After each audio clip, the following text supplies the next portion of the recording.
নমস্কাৰ মোৰ এই নতুন চেনেলটোলৈ আপোনালোক সকলোকে স্বাগতম জনাইছো। আজি মোৰ এই ভিডিঅ'টোত আমি সাধাৰণ জ্ঞানৰ বিষয়ে কিছু কথা আলোচনা কৰিম। আহক এতিয়া আমি পলম নকৰাকৈ কোৱেশ্চন কেইটা আলোচনা কৰোঁ।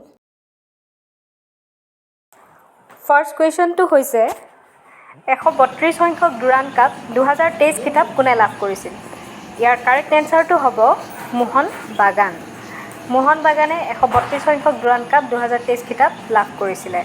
আৰু এই ডুৰাণ্ড কাপ এইখিনিতে এটা জানিবলগীয়া কথা, ডুৰাণ্ড কাপ কোনটো খেলৰ সৈতে জড়িত? ডুৰাণ্ড কাপ আপোনাৰ ফুটবল খেলৰ সৈতে জড়িত। এতিয়া আমি নেক্সট কুৱেশ্যনটোলৈ আহিছোঁ। নেক্সট কুৱেশ্যনটো হৈছে ভাৰতৰ প্ৰথম পৌৰ চহৰ কোনখন? ইয়াৰে কাৰেক্ট এনসাৰটো হৈছে ঝান্সী। ঝান্সী হৈছে ভাৰতৰ প্ৰথম পৌৰ চহৰ। এতিয়া ইয়াতে আৰু এটা কুৱেশ্যন এৰাইজ হ'ব পাৰে। কুৱেশ্যনটো হৈছে ঝান্সী এই চহৰখন ক'ত অৱস্থিত? ঝান্সী এই চহৰখন মধ্যপ্ৰদেশত আছে। মধ্যপ্ৰদেশত অৱস্থিত। আপোনালোকে নোট কৰি থওক, যিখিনি কথা ইম্পৰ্টেণ্ট ইয়াৰ লগত আছে আপোনালোকে ভালদৰে নোট কৰি থ'ব। ঝান্সী এই চহৰখন হৈছে ভাৰতৰ প্ৰথম পৌৰ চহৰ আৰু এই ঝান্সী চহৰখন মধ্যপ্ৰদেশত আছে। আমি নেক্সট কুৱেশ্যনটোলৈ আহিছোঁ। মুন স্নাইপাৰ কোনখন দেশৰ চন্দ্ৰ মিছন? মুন স্নাইপাৰ জাপানৰ চন্দ্ৰ মিছন। 4 নম্বৰ কুৱেশ্যনটো হৈছে ভাৰতৰ প্ৰথম আঞ্চলিক দ্ৰুত ৰেলৰ কি নাম দিয়া হৈছে? ইয়াৰ কাৰেক্ট এনসাৰটো হৈছে নমো ভাৰত।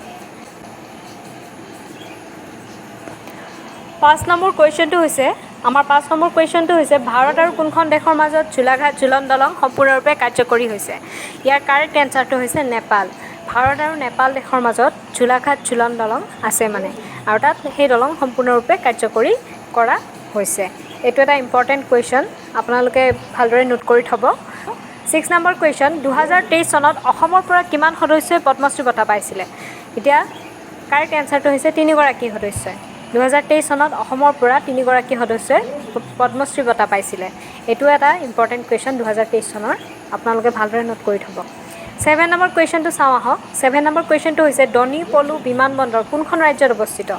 এই বিমানবন্দৰখন আছে অৰুণাচল প্ৰদেশত।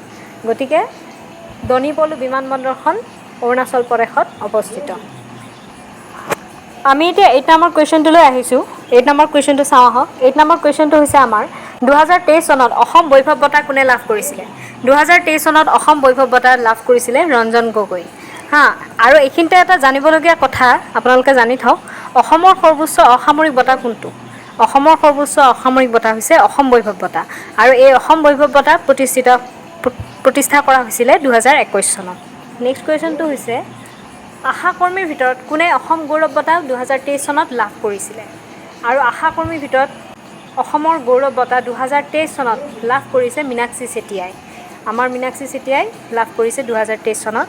এইটো 2023 চনৰ ইম্পৰ্টেণ্ট কুৱেশ্যন হয়, আপোনালোকে ভালদৰে জানি থ'ব।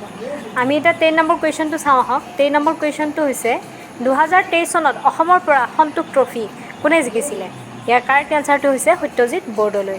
সত্যজিৎ বৰদলৈয়ে জিকিছিলে। এইখিনিতে আৰু এটা কথা জানিবলগীয়া যে সত্যজিৎ বৰদলৈ মানে সন্তোষ ট্ৰফি যে জিকিছিলে 2023 চনত, তেখেত কোনটো খেলৰ সৈতে জড়িত? তেখেত ফুটবল খেলৰ সৈতে জড়িত। মানে সন্তোষ ট্ৰফি কোনটো খেলৰ সৈতে জড়িত? ফুটবল খেলৰ সৈতে জড়িত। এইটো এটা ইম্পৰ্টেণ্ট কথা হয় আৰু তেওঁ কৰ্ণাটকৰ হৈ খেলিছিলে। এইখিনি আপোনালোকে ভালদৰে নোট কৰি থ'ব। এইখিনি জানিবলগীয়া কথা, যিহেতু এইটো 2023 চনৰ কাৰেণ্ট এফেয়াৰ্ছ হয়, জিকে হয়, জেনেৰেল নলেজ হয়, আপোনালোকে ভালদৰে মন কৰি নোট কৰি থ'ব। আজি আমি এই ভিডিঅ'টোত এই 10টা কুৱেশ্যনৰ বিষয়ে আলোচনা কৰিলোঁ। আপোনালোকৰ যদি কিবা জানিবলগীয়া থাকে তেন্তে কমেণ্টৰ জৰিয়তে মোক আপোনালোকে জনাব পাৰিব। আৰু মোৰ নেক্সট ভিডিঅ' পাবলৈ হ'লে আপোনালোকে লাইক, ছাবস্ক্ৰাইব আৰু শ্বেয়াৰ নিশ্চয় কৰে যেন।